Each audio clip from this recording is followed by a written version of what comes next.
Good morning, everyone. Today, we're diving into a wedding surprise that turned a honeymoon into a clash of wills. What do you do when, instead of a romantic breakfast, your mother-in-law shows up with three strangers and announces, "They're yours now, feed them and raise them"? Our heroine, Natalie, knows exactly what to do. Natalie had always pictured her honeymoon differently, in her dreams. It was a pristine beach, crystal clear water, and cocktails with tiny umbrellas. The reality was a cramped studio apartment on the outskirts of the city, overlooking a rundown garage and with the constant hum of the elevator. But next to her was her handsome, dependable husband, Greg Thompson, and that seemed to be enough. Their meeting 6 months ago at a bookstore felt like a scene from a romantic comedy. She was reaching for a top-shelf classic, and he gallantly helped, immediately launching into a discussion about their favorite authors. An hour later, they were sipping coffee at a nearby cafe. A week later, they were holding hands walking along the boardwalk. A month later, Natalie couldn't imagine a day without his calls and texts. Greg was a manager at a construction company. Nothing glamorous, but stable. And most importantly, he was kind, attentive, and seemed completely honest. "Will you marry me?" he'd asked, on one knee by a fountain in Central Park, exactly 4 months after they met. "I want to wake up next to you every morning." Natalie said yes without a second thought. She was 26. All her friends were married with families, and this was her chance, a loving, reliable man with serious intentions. Their wedding was small. Natalie's parents lived out of state and could only send a check with their apologies. From Greg's side, only his mother, Phyllis Thompson, attended. She was a stern, tight-lipped woman with an unsmiling face and an intense gaze. She brought an antique family brooch as a wedding gift, the only piece of jewelry that stood out from the modest celebration. "Wear it for luck," Phyllis said, pinning the brooch to Natalie's dress. "You're a Thompson now. Wear it with pride." Something in her tone made Natalie shiver, but in the blur of the celebration, the feeling quickly faded. About 20 guests, mostly Greg's colleagues, Natalie's friends, and a couple of distant relatives, came to the reception at an affordable restaurant. They celebrated loudly, with singing and dancing. Greg, not used to alcohol, quickly got tipsy and became especially generous with compliments and promises. "We'll be the happiest family," he whispered, hugging his wife. "I'll move mountains for you. Just say the word." "I don't need mountains," Natalie laughed. "Just you and our future." What kind of future awaited them the next morning, she couldn't have imagined. The keys in the lock turned quietly, but in the morning stillness, the sound seemed louder than an alarm clock. Natalie opened her eyes and lay motionless for a moment, trying to figure out who could be at their door at 8:00 a.m. the day after their wedding. Greg slept beside her, his hand tucked under his head.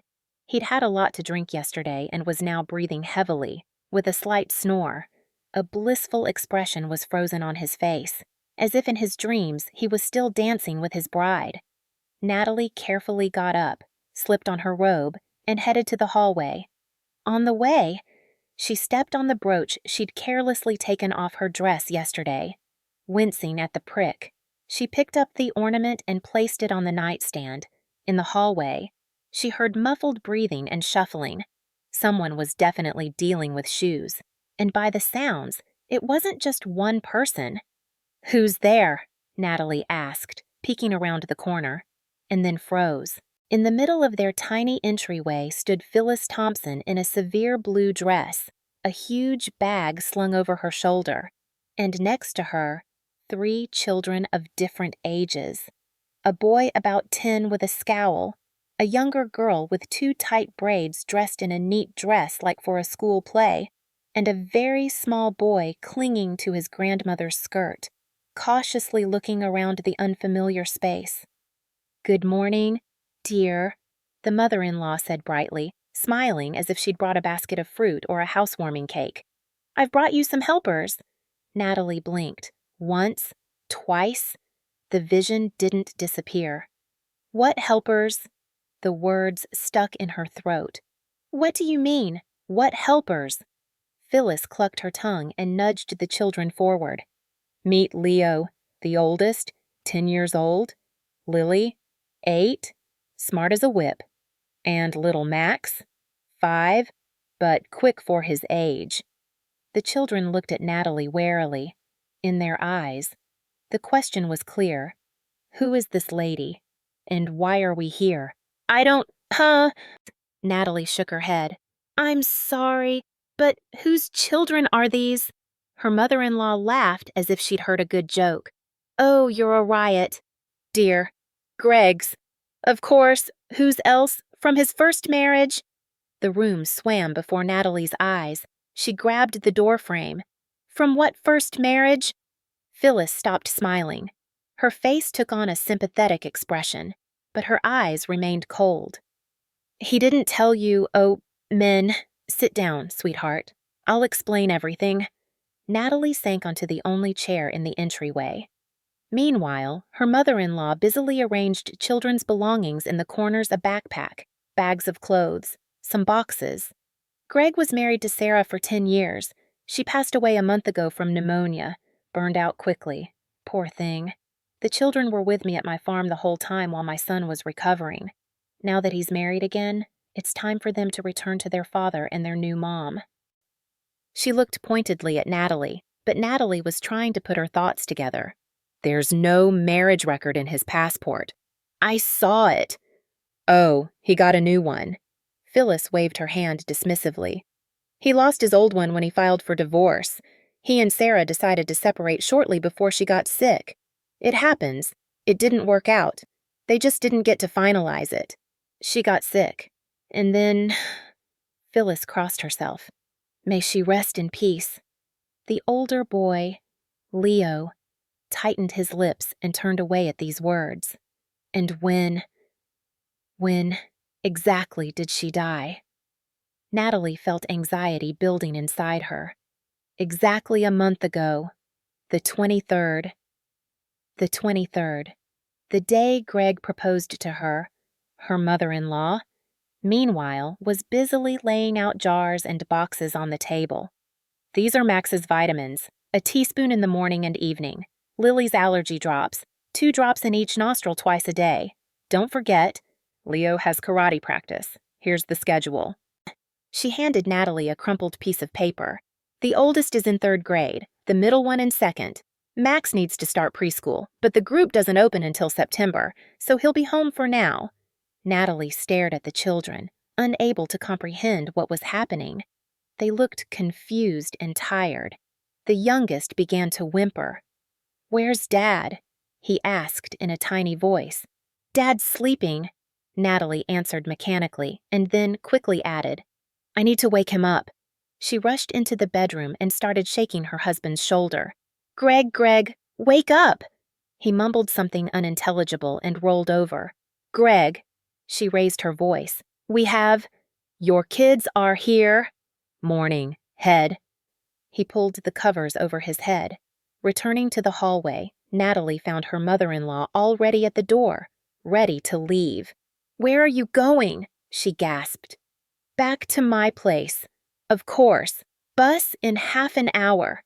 Phyllis handed her a bag. This is oatmeal. The children need to eat every 3 hours. They're growing, especially Max. He's so skinny after his illness. But we can't. Natalie helplessly looked around at the tiny apartment. There's no room here. You'll manage. Her mother-in-law cut her off. You're young and healthy. I can't anymore. My age, my blood pressure, my back is giving out. Besides, someone has to work to earn money. But we just got married yesterday, Natalie cried out in despair. We're on our honeymoon. And that's good you got married. Phyllis nodded. It means it's all legal. Now you're their mother. She bent down to the children. Be good. Don't embarrass Grandma. And listen to your father. And she gestured towards Natalie. And your new mom. She said the last words with such a strange intonation that Natalie involuntarily shivered. The door slammed shut. It was quiet. Only the ticking of the clock and Greg's heavy breathing in the bedroom broke the silence. The three children stood in the middle of the hallway, looking at Natalie. She stood opposite them, clutching the bag of oatmeal to her chest, utterly bewildered. Leo was the first to break the silence. "You're not our mom," he said quietly but firmly, "and you never will be." Lily timidly nodded, agreeing with her brother. Max simply wept, softly and hopelessly, as children do when they've lost all hope that the nightmare will end and they'll wake up. Natalie looked at them, feeling the ground slip out from under her. Just yesterday, she was a happy bride, starting a new life with the man she loved.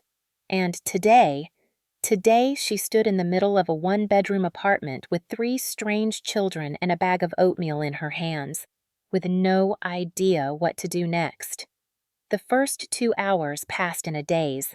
Natalie mechanically reheated the oatmeal her mother-in-law had brought, spooned it onto plates, and sat the children at the tiny kitchen table. They ate in silence, not looking up.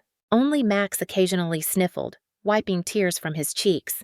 "I don't want oatmeal," he said softly, pushing his plate away. "I want Grandma." Natalie froze, ladle in hand. What could she say to a child who had lost his mother and found himself in a stranger's home? "Eat, Max," his older brother said, unexpectedly sternly.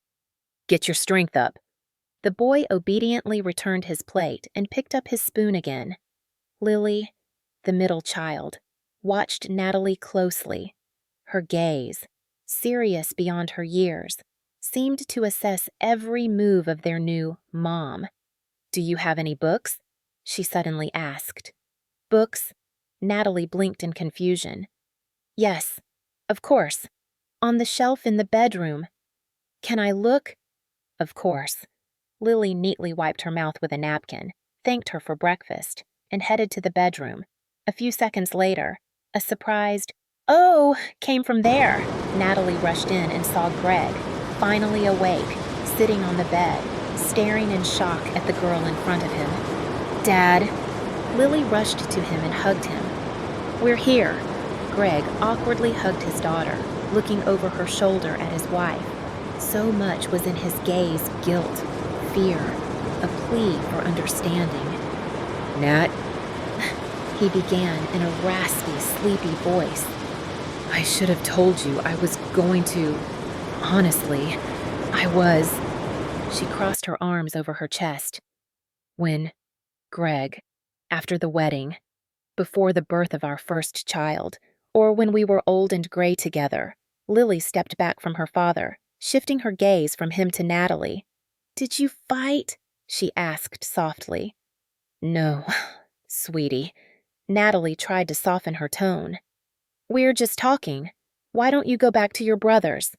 The girl nodded and obediently left the room. Greg sighed heavily and rubbed his face with his hands. "I'm sorry. I know I messed up." "Messed up?" Natalie could barely stop herself from screaming. "You hid the existence of 3 children from me. You married me on the day your first wife died." "What is this? Greg, how could you—" "I was lost." His voice cracked. "When Sarah died, I was in such a state.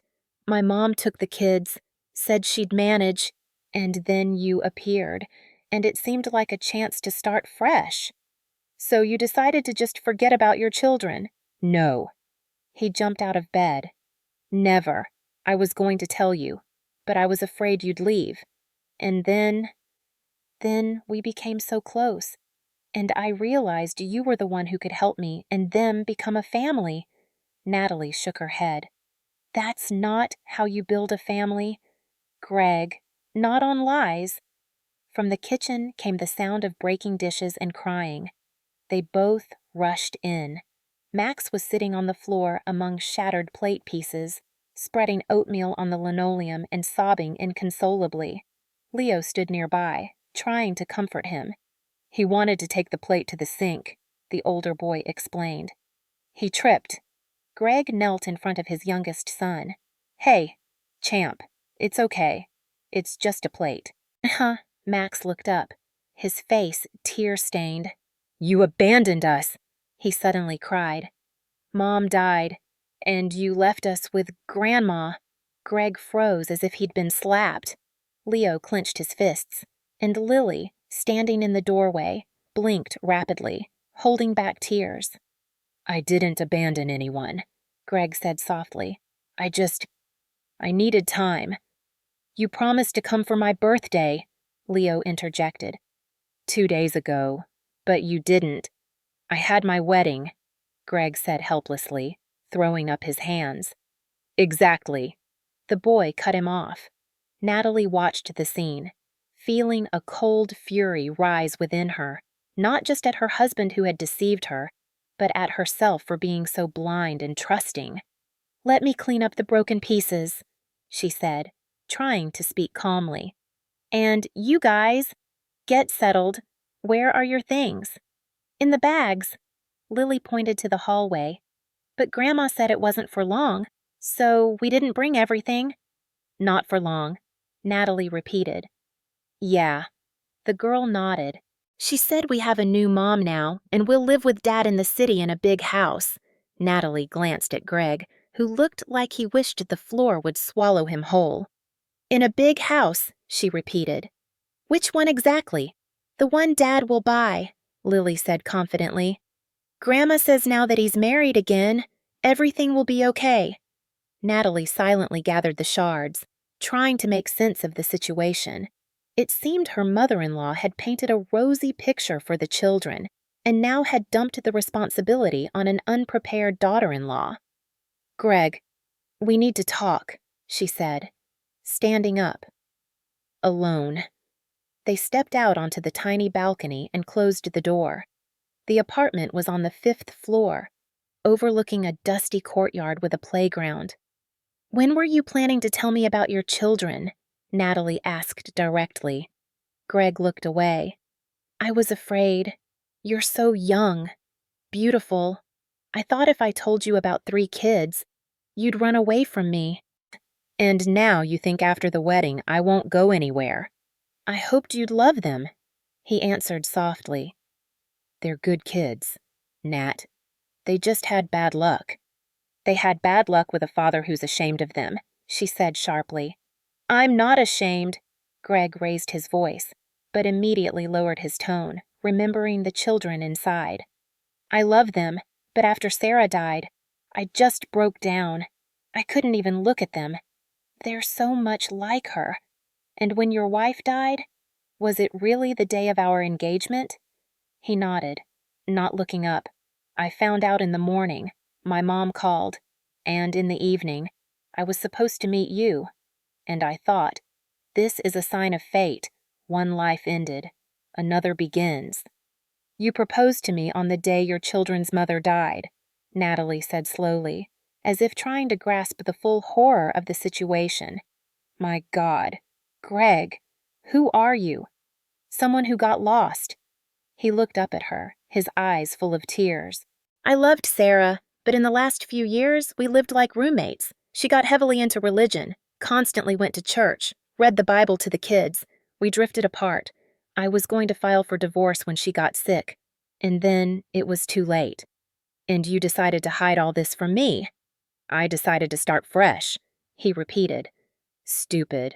I know, but I really fell in love with you. Nat, you brought me back to life. She turned away to the window, looking at the children playing in the yard.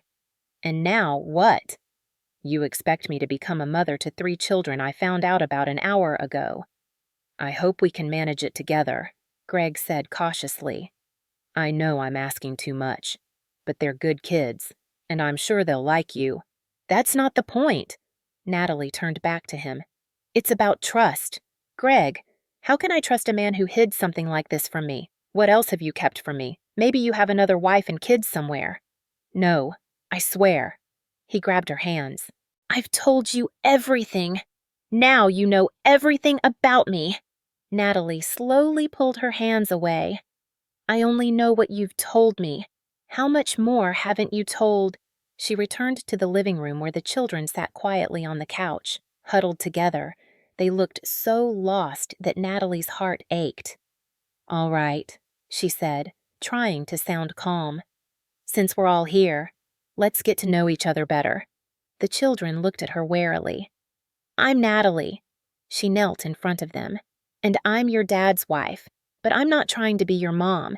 You have a mom, and no one will take her place. Lily nodded uncertainly. Leo continued to frown. Max hid behind his older brother's back. What do you like to read? Natalie asked Lily, remembering her interest in books. Fairy tales, the girl answered softly. And animal stories? I have some good animal books, Natalie smiled. How about you? Leo. Vlad. The boy corrected her. Everyone calls me Vlad. Duh. Okay, Vlad. What are you into? Karate, he replied reluctantly. And computers. But Grandma doesn't let me play for long. Sensible, Natalie nodded. And you? Max. The little boy peeked from behind his brother. Cars? He whispered. And robot cartoons. Great. Natalie tried to smile. We don't have toy cars here, but we can buy some. She glanced at Greg, who stood in the doorway, observing the scene. Dad will buy them, she said firmly. Right, Greg. He nodded. Of course, today. And for now, Natalie continued. We need to figure out where everyone will sleep. She surveyed the one-bedroom apartment, a queen bed, a sofa, a dresser, a desk, a TV on the wall. That was it. The couch folds out, Greg remarked. The kids can sleep on it. All three. Natalie shook her head. That's impossible. And anyway, this is a temporary solution. If the children are staying with us, we need a bigger apartment. If. The word hung in the air, and Greg heard it clearly. His face tensed. I'll look for options, he said. Maybe we can trade this apartment for a 2-bedroom with some extra cash. What extra cash? Greg. Natalie threw up her hands. We only have your salary and my occasional freelance earnings. You said we had enough for this apartment and a modest life for 2, and now there are 5 of us. Greg helplessly looked back at the children, who were listening intently to the conversation. Maybe not now, but when? Natalie wasn't backing down. Your mother brought 3 children and dumped all the responsibility on us. We need to solve problems, not postpone them. Leo suddenly stood up from the couch. We can go back to Grandma's, he said firmly. We don't want to be a burden. You're not a burden, Greg quickly said, approaching his son. You're my children, and I want you to live with me. Then why didn't you come for us sooner? The boy's voice held bitterness. Why did Grandma only bring us today? Greg opened his mouth but couldn't find an answer. Because your dad was busy, Natalie interjected, surprising herself.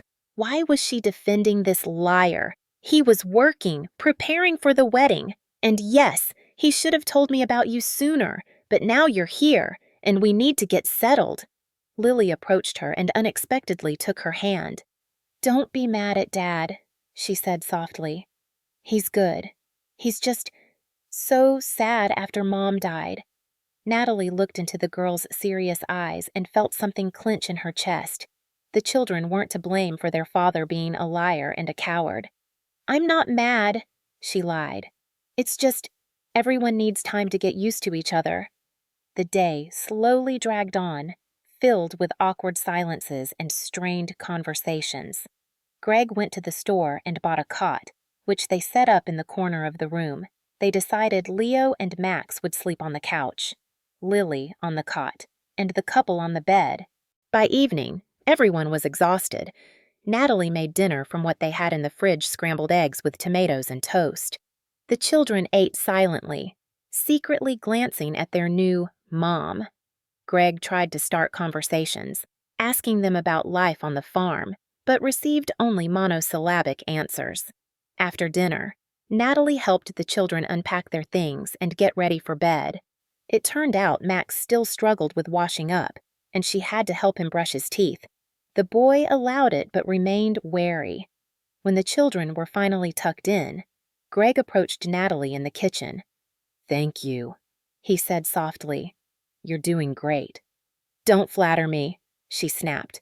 I'm doing this for them, not for you. They're not to blame that their father's a liar. Greg flinched but remained silent. You're going to work tomorrow? Natalie asked. Yeah, he nodded. I have 3 more days off after the wedding, but I'd better go in. We need money. And what am I supposed to do with the kids? She crossed her arms over her chest. I was going to work too, if you remember. Maybe you can stay home with them for now, Greg suggested cautiously. They need time to adjust, especially Max. And I don't need time. Natalie raised her voice, but then caught herself, remembering the sleeping children. I agreed to marry a single man, not a father of 3. I know. He bowed his head. And I still don't understand why you didn't just leave when you found out. Natalie fell silent. She didn't understand either. Maybe because of the children, their bewildered eyes and trusting touches. Maybe because of some foolish hope that everything could still be fixed. I don't know what to do, she admitted honestly. I need to think. Of course. Greg quickly agreed. Take as much time as you need. I'll understand. She scoffed. I doubt it. You don't even understand what you've done. A sleepless night and a new plan that night. Natalie lay awake for a long time, listening to the children's breathing and Greg's soft snores next to her. In the darkness, the unfamiliar presence felt especially acute. This apartment, which had been their cozy nest just yesterday, now seemed overflowing and foreign. She thought about the children, caught between 2 worlds, their grandmother's farm and their father's city apartment with a new wife. She thought about Greg, who had lied to her about the most important thing. And she thought about herself, a 26-year-old woman, suddenly inheriting 3 children. Sometime in the pre-dawn hours, Max cried out in his sleep. Natalie automatically got up and went to the couch. The boy was tossing and turning, whimpering. Mommy, Mama. She gently stroked his head, afraid to wake him. Leo, sleeping nearby, opened his eyes. He often has nightmares, he whispered. After Mom died. I understand, Natalie replied softly. Sleep. I'll sit with him. She sat beside Max until morning, occasionally stroking his hair when he started to stir restlessly. And she thought, and thought, and thought. By dawn, a decision had formed. She had to act, not for herself, not for Greg, but for these children who were caught in a trap of adult games and manipulations. Facing the truth. The morning started in a flurry. Greg rushed off to work. The children stumbled over each other in the small apartment, and Natalie tried to organize some semblance of breakfast from the meager refrigerator supplies. I'll try to come back early, Greg promised, hastily buttoning his shirt. Maybe we can all go to the park tonight. He said it with such hope in his voice, as if one walk could fix everything that had happened. Natalie just nodded silently, serving scrambled eggs onto plates. Do you need money? He asked quietly, so the children wouldn't hear. Yes, she replied curtly. For groceries and something for the kids. Greg pulled out his wallet and handed her a few bills. Will this be enough? Natalie glanced at the money. The sum was ridiculously small for a family of 5. For a start, she said dryly, tucking the money into her robe pocket. Greg helplessly looked back at the children, who were chewing their breakfast. Be good, okay? Don't upset Natalie. He still couldn't bring himself to call her Mom in front of the children, and she was grateful for that. He kissed her on the cheek, and she barely managed not to pull away. Greg finally left. When the door closed behind him, a heavy silence fell over the apartment. The 3 children and the young woman looked at each other, not knowing what to do next. All right. Natalie cleared her throat. What should we do today? Leo shrugged. Lily looked down. And Max unexpectedly said, cartoons. It was the first thing he'd said on his own initiative, and Natalie seized the opportunity. Of course, what cartoons do you like? Robots. Max perked up a little. And cars. We have Netflix, Natalie smiled. There are a lot of cartoons there. Half an hour later, Max was sitting in front of the TV, mesmerized by the adventures of Transformers. Lily nestled nearby with a book she'd chosen from Natalie's collection. Only Leo kept to himself, sitting by the window and looking out into the yard. Natalie approached him. Don't you want to join? No, the boy snapped. I'm not 5. I know. She sat beside him. Are you bored? Leo shrugged. At home? We had a yard and friends. You can find friends in the city, too, Natalie said cautiously. Kids often play on this playground. We're not staying here long, Leo suddenly said, looking her directly in the eyes. Grandma said she'd pick us up soon. Natalie tensed. That's what this was. Not just dumping responsibility, but a whole manipulation. And what do you think about that? She asked as calmly as possible. Leo shrugged again. I don't care. It's nice on the farm too, and it's cramped here. Do you miss home? Do you miss your mom? Something flickered in the boy's eyes, but he quickly composed himself. She's not here anymore. What's the point of missing her? This mature, bitter phrase from the mouth of a 10-year-old shocked Natalie. She gently placed a hand on his shoulder. It's okay to miss someone, Leo, even if they're not here anymore. The boy turned back to the window, but he didn't shrug off her hand. They sat in silence for a few more minutes before Natalie ventured to ask, Your grandmother, does she take good care of you? Of course, Leo replied quickly. She's strict, but fair. Good, Natalie nodded. And does she call your dad often? I don't know. The boy frowned. She always said he was too busy with his new life to think about us. Another piece of the puzzle fell into place. Phyllis had clearly been turning the children against their father all this time, and now it seemed she'd decided to teach both him and his new wife a lesson. Natalie sighed and stood up. I'm going to the grocery store. Do you want to come with me? We can also buy something for the 3 of you. Leo hesitated, but then nodded. Okay. Otherwise, these 2 will watch cartoons all day. An hour later, they left the apartment. Lily had agreed to watch Max. She seemed the most responsible of the 3, despite her age. Natalie left them her phone number, written on a piece of paper, and strictly told them not to open the door to anyone. On the way to the supermarket, Leo thawed a little.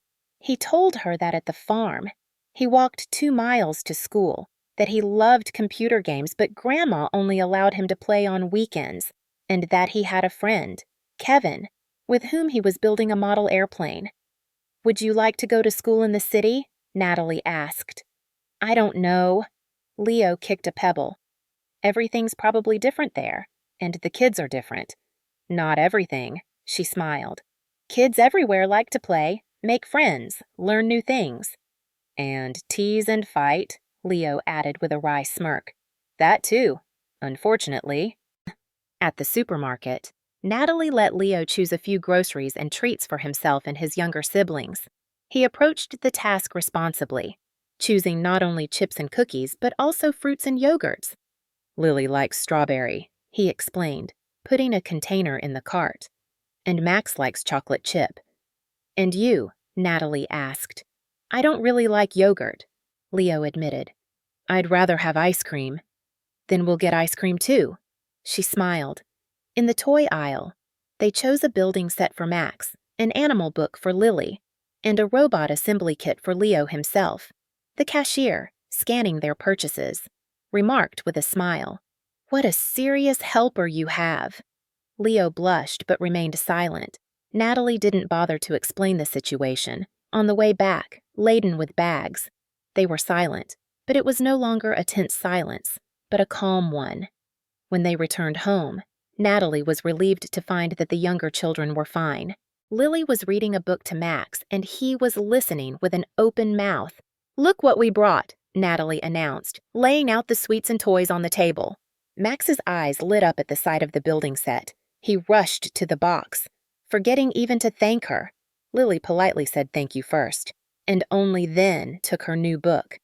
And this is for you. Natalie handed Leo the robot assembly kit. The boy took the box, and a genuine, childlike joy flickered across his face, quickly hidden behind a mask of seriousness. Thanks. Looks cool. Kel, a confrontation and a revelation. After lunch. While the children were busy with their new toys, Natalie decided to take an important step. She took out her phone and dialed Phyllis Thompson's number, which she had left before leaving. Hello? The familiar voice answered. Natalie, is that you? How are my little birdies? Hello. Phyllis. Natalie tried to speak calmly. The children are fine, but we need to talk. Of course, dear. About what? About what you told Leo about the test. A pause hung in the line. I don't know what you're talking about, her mother-in-law finally said with a strained laugh. What test? Leo told me you're planning to take the children back, that this is just a way to show Greg how hard it is to manage them and send them back. Oh, children, Phyllis exclaimed. They're always making things up. I just said that if they weren't happy, they could always come back to Grandma's. Is that wrong? That's not the point. Natalie gripped the phone tighter. You brought them without warning, dumped all the responsibility on us, and it seems you're turning them against their father. Nothing of the sort. Her mother-in-law's voice took on indignant notes. I care about my grandchildren. And Greg, he's their father. After all, he should take responsibility. Which you placed on him exactly now, after our wedding, Natalie said. And when else her mother-in-law went on the offensive? When he has a young, healthy wife who can help with the children. I'm not young anymore. My back hurts. My blood pressure is high. You could have at least warned us, Natalie said, feeling anger rising within her. Or told me about them before the wedding. And Greg didn't tell you. Phyllis's voice held feigned surprise. Oh, men. They always forget the most important things. This isn't forgetfulness, Natalie snapped. This is deliberate deception. Now, dear, don't exaggerate. Greg loves his children. He just had a hard time after Sarah died. And now that he has you, I wasn't warned that I was marrying a father of 3. Natalie interrupted her. I didn't agree to this. A heavy sigh came through the phone. What are you talking about? Natalie, they're angels. Those kids. Is it really so hard for you to accept them? You don't have any of your own yet. It's not about the children, Natalie repeated. It's about the deception and the manipulation on your part. What manipulation? Her mother-in-law retorted. I just brought my grandchildren to their father. What's wrong with that? Without warning, the day after the wedding, and telling them it was temporary, I never... Leo told me everything, Natalie said firmly. And you know what I think. We need to meet and discuss this in person. All of us. Another pause hung in the line. I'm busy, Phyllis finally said. I have my garden, my farm.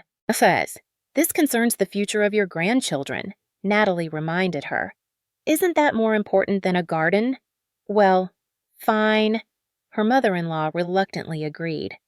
When, tomorrow, I'll bring the children to you? To me? Her mother-in-law's voice trembled. Why, to discuss everything on your territory. It'll be more convenient for you, right? Oh, and Greg will be at work. Natalie lied. I want to talk to you alone first. After a brief hesitation, Phyllis agreed. They settled on a time, and Natalie hung up, feeling a growing determination inside her. The rest of the day passed relatively calmly. The children, having received new toys and attention, relaxed a bit. Even Leo started to warm up, enthusiastically assembling his robot at the kitchen table and occasionally allowing Natalie to help. In the evening, Greg returned, laden with bags. He brought more toys, sweets, and even new clothes for the children, clearly trying to compensate for his absence and make amends. Look what I brought. He laid out the purchases with such enthusiasm, as if they were Christmas presents. The children approached and thanked him, but without much excitement. Natalie noticed how painfully Greg reacted to their restrained response. "They're already playing with what we bought today," she explained, helping him unpack the bags. "You can't buy their love. Greg." "I know." He lowered his head. "I just wanted to make them happy."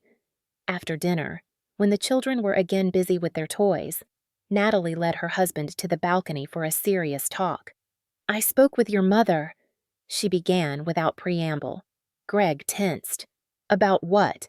About what she told the children. That this is a temporary situation, that she'll take them back soon. "What?" He looked genuinely surprised. "Why would she do that? To manipulate us." Natalie shrugged. "To show you how hard it is with them. To make you feel guilty. And to make me feel like a wicked stepmother from a fairy tale." Greg shook his head. "No, she couldn't. She loves her grandkids." "I don't doubt it." Natalie nodded. "But she's using them as pawns in some game of hers, and I won't let it continue." "What do you mean?" "Tomorrow, I'm taking the children to her place," Natalie said firmly. "And we'll discuss everything openly." "I'll go with you," Greg said immediately. "No." She shook her head. "First, I'll talk to her myself, woman to woman. But these are my children, and my mother, and my life," Greg said quietly. "A life that you both turned upside down without my consent." Natalie reminded him. Greg slumped. "You're right. I'm sorry." "I'm going tomorrow," she repeated. "And then we'll decide what to do next." A mother's pain that night. Natalie again couldn't sleep. The plan had already formed in her head, and she was going over the details. It was risky, but she saw no other way. In the morning, after Greg left for work, she gathered the children and announced, "We're going to Grandma's." Leo's face brightened. "Completely? I don't know yet," Natalie answered honestly. "But for now, just for a visit." The trip to the farm took 2 hours by suburban bus. Max looked out the window the whole way. Lily read her new book, and Leo sat next to Natalie, occasionally asking questions about the city, about her job, about how she met their father. The farm turned out to be quite large, with paved roads and modern houses. Phyllis Thompson's house stood out among the neighbors, a 2-story house with an attic and a well-kept garden. "Grandma!" Max shouted when they approached the gate. Phyllis came out onto the porch, wiping her hands on her apron. Her face expressed a mixture of joy and apprehension. "My little birdies!" She opened her arms, and the younger children rushed to her. Leo approached more slowly, but also hugged his grandmother. "Hello, Phyllis." Natalie forced a smile. "Natalie." Her mother-in-law pulled away from her grandchildren and approached her daughter-in-law. "What a surprise. And where's Greg?" "At work, as I told you." Natalie held her gaze. "Can we come in?" "Of course. Of course." Phyllis bustled around. "Pies are almost ready." "Come in, dears." Inside, the house was spacious and cozy. Clean rooms, antique furniture, family photos on the walls. Many of them featured a woman who looked like Greg. Obviously, Sarah, his first wife. The children immediately felt at home, scattering through the rooms. Natalie noticed a children's room with 3 beds, toys, and books. Everything was ready for their return, as if they had left for a day, not forever. "Tea, dear." Phyllis appeared in the doorway with a tray. "With pies." "Thank you." Natalie went to the kitchen and sat at the table. Her mother-in-law bustled about, arranging cups and slicing pies. Her movements were nervous, and her smile was strained. "So," she finally said, sitting down opposite Natalie. "What did you want to talk about?" Natalie took a deep breath. "About the children and about what's happening." Phyllis poured the tea. "What's happening? The children are back with their father, as they should be, after their mother died, and their father married a woman who didn't even know they existed." Natalie looked her mother-in-law directly in the eyes. "Don't you find that strange?" "Oh, Natalie," her mother-in-law sighed. "Men are so impractical. Greg just didn't want to scare you. He was afraid you'd refuse if you found out about the children. And he was right. Natalie nodded. I would have thought long and hard before marrying a widower with 3 children, especially if I had known his wife died the day of our engagement. Phyllis choked on her tea. You didn't know, Natalie raised an eyebrow. Greg proposed to me the same day Sarah died. A beautiful coincidence. Don't you think? Her mother-in-law's face changed, becoming harder. It's the absolute truth. You can ask my son. And now what? Phyllis pressed her lips together. You came to say you're leaving him, that you don't want to bother with other people's children. No, Natalie shook her head. I came to say I'm taking the children. What? Her mother-in-law jumped out of her chair. You have no right. I do, Natalie calmly countered. I'm their father's wife, and you're a manipulator who uses her own grandchildren in some of her games. How dare you? Phyllis raised her voice. I raised them when Greg wasn't even thinking about his fatherly duties. I took care of them when Sarah was dying, and you're just a young upstart who wants to ruin everything. I'm not ruining anything. Natalie remained calm. I want the children to be with their father, but without manipulation and games, without tests and promises to take them back. Her mother-in-law fell silent, clenching her fists. You don't understand anything.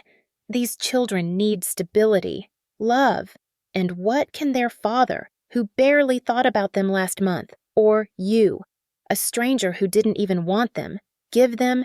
I didn't want them because I didn't know about them. Natalie agreed. But now I do, and I won't let them be pawns in your games. She stood up from the table. I have a proposal. The children stay with us, with their father. We'll find a bigger apartment. Enroll them in good schools, and you can see them on weekends or come visit whenever you want, but without manipulation, without trying to turn them against their father or me. And if I refuse, Phyllis narrowed her eyes. Then I'll take them right now, Natalie said firmly, and we'll resolve the issue through Child Protective Services. You're bluffing. Her mother-in-law shook her head. You don't know them.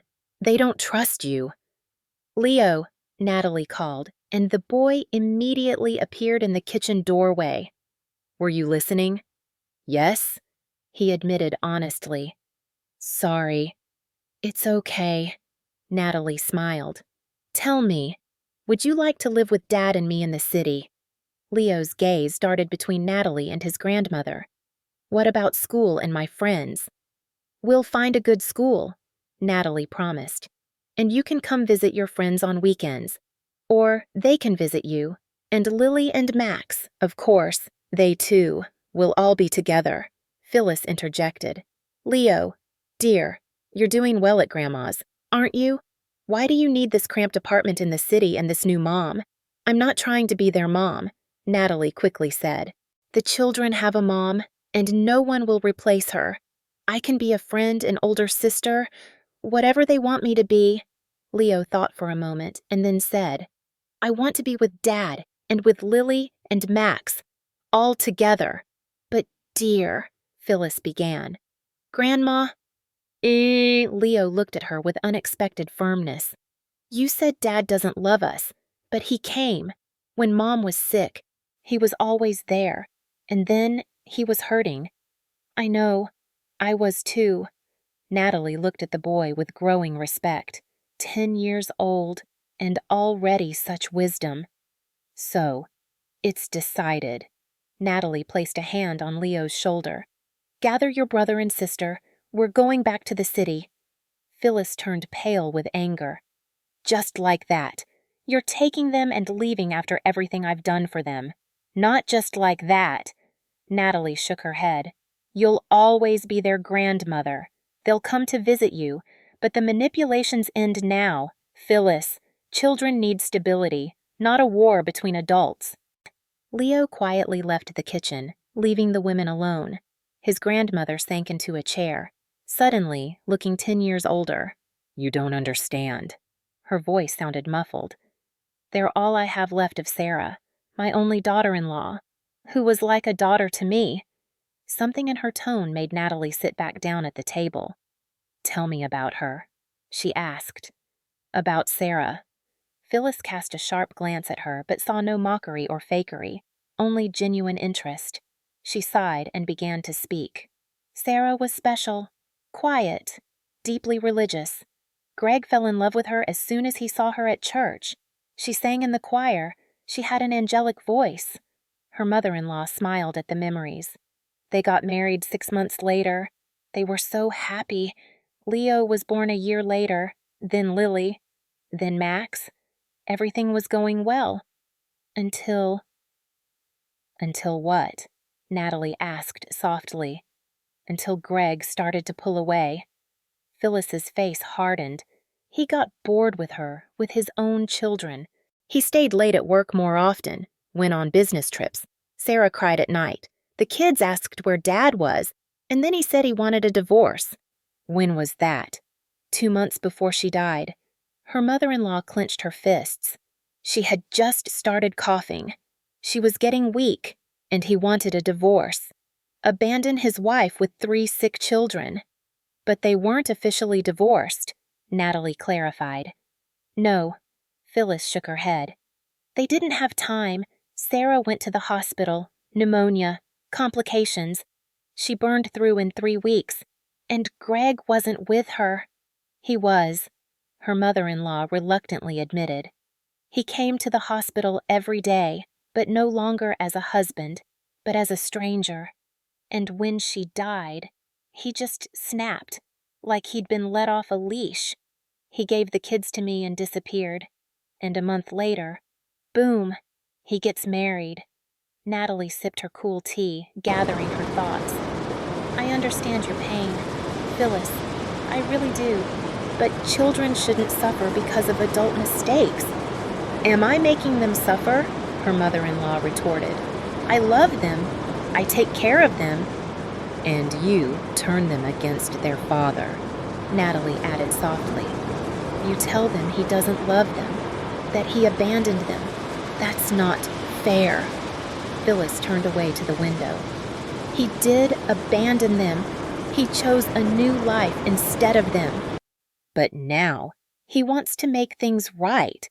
Natalie leaned forward. To give them our care and attention. Isn't that important for children? In your cramped studio, her mother-in-law pursed her lips skeptically. Where they can't even get comfortable. We'll find a bigger apartment, Natalie promised. Greg is already looking at options. With what? Phyllis scoffed. On his manager's salary. We'll manage, Natalie said firmly. And you can help if you truly care about your grandchildren, not fight us, but help. Lily peeked into the kitchen. We packed our bags, she announced. Can I take my animal books? Of course, sweetie. Phyllis immediately softened. Take whatever you want. When the girl left, her mother-in-law turned back to Natalie. All right, she said after a pause. Take them, but on one condition. What condition? I'll come every weekend, and they'll come to my place for holidays, by arrangement. Agreed. Natalie nodded. We won't interfere with your visits, but no intrigues or manipulations. And one more thing. Phyllis straightened up. I have some savings, not a lot, but enough for a down payment on a bigger apartment. If Greg finds a suitable option, I'll help. Natalie couldn't hide her surprise. Why didn't you offer this before? Because I wasn't sure you could handle it. Her mother-in-law answered honestly. I thought you'd run away as soon as you saw the children. I'm not running away. Natalie met her gaze. And I'm not going to be a pawn in your games either. Phyllis genuinely smiled for the first time. Character. That's good. Children need someone with character. A new beginning. The drive back to the city was much calmer than the trip to the farm. The children, knowing that Grandma wasn't against their move and would visit often, were more confident. Even Max didn't cry, occupied with the new toy car his grandmother had given him as a farewell gift. Leo sat next to Natalie, occasionally giving her thoughtful glances. Do you really want us to live with you? He asked when Lily and Max had dozed off. Really, Natalie nodded. But I want you to want it too. Grandma said you were young and wouldn't want to bother with other people's children. Leo looked at her, testing her. I don't know if I can be a good stepmother, Natalie admitted honestly. But I'll try if you give me a chance. Leo was silent for a while, and then said, You don't look like a wicked stepmother from a fairy tale. I hope not, Natalie smiled. I'd rather be a fairy godmother, but I don't have a magic wand. But you have ice cream. Leo unexpectedly smiled, and in that moment, he looked like a normal 10-year-old boy, not a miniature adult burdened with responsibility. When they returned to the apartment, Greg was already there. He was pacing the room, pale with worry. Where were you? He exclaimed, rushing to the door. I called. I texted. We turned off our phones, Natalie said calmly. And we were at your mom's. At Grandma's, Max confirmed, squeezing past his father. She gave me a car. Greg stared blankly as the children walked into the apartment, took off their coats, and enthusiastically discussed their trip as if nothing unusual had happened. What? What happened? He turned to Natalie. I thought you'd taken them for good. Almost. She took off her jacket. I did take them, but I brought them back. I don't understand. Greg ran a hand through his hair. Let's go to the kitchen. Natalie nodded towards the room where the children had settled. They don't need to hear this. In the kitchen, she briefly recounted her conversation with Phyllis, the agreements they had reached, and the financial assistance offered. I don't believe it. Greg shook his head. Mom never... She always said money should be saved for a rainy day. Apparently, her grandchildren are more important to her than her savings. Natalie shrugged. And I'm glad because we really need a bigger apartment. But why did you do it? Greg looked at her in bewilderment. You could have just left after everything I did. Natalie was silent for a while, choosing her words. I almost did, she finally said. I was going to leave the children with their grandmother and disappear from your life. But then I talked to Leo. I saw Max crying in his sleep, calling for his mom. How Lily clings to every crumb of attention and care. She sighed. And I realized I couldn't abandon them. Even if I'm angry at you, even if our marriage started with a lie, they're not to blame and they deserve stability, care, a home. Greg reached for her hand. Thank you. I don't deserve a wife like you. You don't, Natalie agreed, but she didn't pull her hand away. And I'm still not sure I can completely forgive you for the deception. But for the children's sake, I'm willing to try to move forward, to build a family, a real one, without lies and secrets. I'll do everything to earn your trust, Greg promised. Whatever it takes, start by finding a new apartment, Natalie remarked practically. And then have an honest talk with the children. They deserve to know why you weren't with them all this time. The following weeks flew by in a flurry of activity. Greg, encouraged by his mother's promised help, actively searched for housing options. Natalie took care of the children, handled school and daycare paperwork, bought necessary items, and helped them adapt to their new life. It wasn't easy. The cramped apartment, the constant proximity of strangers, the need to adjust her habits to the children's needs. It was all exhausting. But there were joyful moments too. Max's first smile directed at her, serious conversations with Leo about books and movies, Lily's delight at the new hairstyle Natalie gave her. Greg tried to be a good father, returning home early from work, playing with the children, helping with homework. But an invisible wall remained between him and Natalie, a consequence of the deception that began their marriage. Phyllis kept her word. She came every weekend, brought treats, took the children for walks. Gradually, her relationship with Natalie, from tense politeness, became almost friendly. The two women, caring for the children, found common ground despite their age and differing views. A month later, Greg found a suitable apartment, a 3-bedroom in a good neighborhood, not far from the school. With his mother's down payment and a mortgage, they were able to buy it. The move was a joyful event for everyone. Finally, everyone had their own space. In the new apartment, Leo and Max shared a room. Lily got a small one of her own, and the couple had the master bedroom for the housewarming. Greg's colleagues came, Natalie's friends, and neighborhood kids with whom Leo and Lily had already befriended.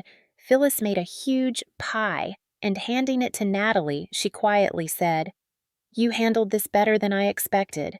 Maybe you'll make a pretty good mother to my grandchildren." "I'm not claiming the role of mother," Natalie replied just as quietly. "But I want to be a good family for them." Gek, a family, found that evening when the guests had left and the children were asleep in their new rooms. Natalie sat on the balcony, looking at the city lights. Greg joined her, handing her a cup of tea. "What are you thinking about?" "How everything has changed." She took the cup.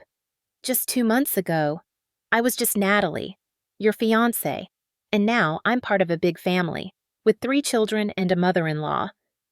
"Do you regret it?" he asked cautiously. Natalie pondered. "No, I don't regret it. But everything could have been different if you had been honest with me from the start." "I know." Greg bowed his head. "And I'll never forgive myself for it." "It's not about forgiveness." She turned to him. "It's about trust. I still don't know if I can fully trust you." "I understand." He nodded. "And I'm willing to wait as long as it takes." They sat in silence, looking at the city lights. Between them, there was still that invisible wall, but now with cracks, small gaps through which light broke through. The first serious conflict occurred 3 months after the move. Phyllis suggested taking the children for the entire summer to the farm, but Natalie was against it. Leo had just adapted to his new school, made friends. Lily had signed up for summer camp. "Why break everything?" her mother-in-law protested. "And they always spent summers with me when there was no other option," Natalie calmly noted. "Now there is." Greg, as usual, tried to please both. "Maybe half the summer, or alternate." Natalie shook her head. "I suggest we ask the children themselves what they want." To Phyllis's surprise, the children chose a compromise: a month in the city with new friends and summer activities, and a month on the farm with Grandma. "See," Natalie couldn't hide her satisfaction. "They're not the same bewildered children you brought us after the wedding. They've adapted. They have their own interests. Friends. Thanks to you," her mother-in-law reluctantly admitted. "You're doing pretty well." It was a small victory, but Natalie cherished it more than many others. Life gradually settled into a routine. Natalie returned to freelancing, working from home while the children were at school. Greg got a promotion and started earning more. Leo got into coding. Lily developed an interest in drawing, and Max finally stopped crying at night. Sometimes, Natalie caught herself thinking that she could be happy in this new life, if not for the shadow of deception still standing between her and her husband. "Will you ever forgive me?" Greg asked one day when they were alone.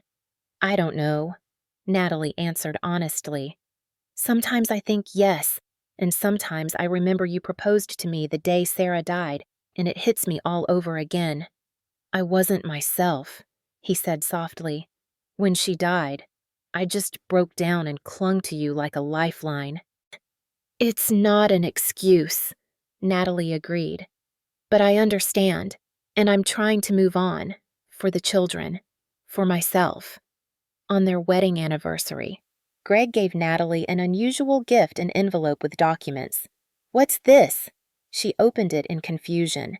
"Documents for the apartment," Greg explained. "I transferred it to you and the children in equal shares." "Why?" Natalie shuffled through the papers, bewildered. "So you know that no matter what happens between us, you and they will always have a home. I don't want you to stay with me out of obligation or because of the housing." Natalie looked at him for a long time, and then quietly said, "This is the most honest thing you've done since we met." "I'm trying to change," Greg simply replied. "For you, for them, for all of us." That night, for the first time in a long time, Natalie fell asleep without a heavy heart. The path to forgiveness was still long, but now she saw its end, a bright spot on the horizon. Cut. The brooch and a new chapter. A year after that memorable morning when Phyllis brought the children, Natalie was sitting in the kitchen of their new apartment, making a grocery list. Leo was helping Max with a building set. Lily was drawing at the table, and Greg was preparing dinner. He had unexpectedly developed a passion for cooking and now often delighted the family with new dishes. The phone rang. Natalie picked it up and heard Phyllis Thompson's voice. "Natalie, how are you all? I'll come on Saturday. I'll bring apples from the garden." "Of course. Phyllis, we'd love that." Natalie smiled, remembering how a year ago she had feared this woman. Hanging up, she looked around the kitchen, bright, spacious, filled with the sounds of family life, not the one she had once dreamed of, but perhaps exactly the one she needed. Lily looked up from her drawing. "Natalie, look. This is our family." So, on the paper were 5 figures, a tall man, a woman with long hair, and 3 children of different heights. All were holding hands and smiling. "Very beautiful." Natalie stroked the girl's head. "A real family." "Our family," Lily corrected. "You, Dad, us, and Grandma."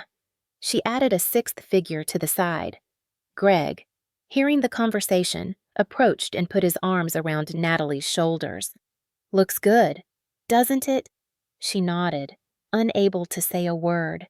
A year ago, she had opened the door to strange children and found herself drawn into a story she hadn't chosen. And today, these children had become a part of her life, her family, her heart. It wasn't the fairy tale every girl dreams of, but perhaps it was her own story, complicated, imperfect, but real. "And can I call you Mom?" One evening, putting Max to bed, Natalie heard his sleepy voice. "Natalie, can I call you Mom? Not instead of my other mom, but just, She froze, not knowing what to say. Then she carefully asked, "Do you want to?" "Yes." The boy nodded. "You braid Lily's hair and help Leo with homework, and you put me to sleep, like a mom." "Then of course you can." Natalie kissed his forehead. "Good night, Max." "Good night, Mom," he mumbled, closing his eyes. Natalie left the children's room, closing the door softly, and leaned against the wall, trying to cope with the surge of emotions. She remembered the note she had left Greg a year ago when she had driven the children back to Phyllis. "I'm leaving because our marriage is built on lies and because I did not agree to become the mother of 3 children. If you want to raise your offspring, deal with it yourself. I need a life without deceit." Now, a year later. Natalie looked at that note on her phone and understood how much had changed, how much she herself had changed. She deleted the old message and wrote a new one. "Meet me at the cafe near your work. We need to talk." Greg replied a minute later. "Of course. Something wrong?" "No," Natalie wrote. "Just want to say that I think I'm finally ready to start fresh. For real." At the cafe, she told him about Max's words and her feelings, about how the path to forgiveness had been long, but she felt she had reached the end. "I can't promise I'll never remember your lie," Natalie said honestly. "But I can promise I won't let it stand between us anymore." Greg took her hand. "Thank you for a chance I didn't deserve. For a family I never dared to dream of." "For a family we built together," Natalie corrected. "No matter what." The next day, Phyllis arrived with apples and news. She had decided to sell her farmhouse and buy an apartment in their city, closer to her grandchildren. "Tired of commuting back and forth," she explained. "And it's easier to get to doctors here.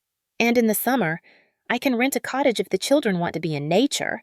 Natalie exchanged glances with Greg. "Are you sure that's a big decision?" "Sure."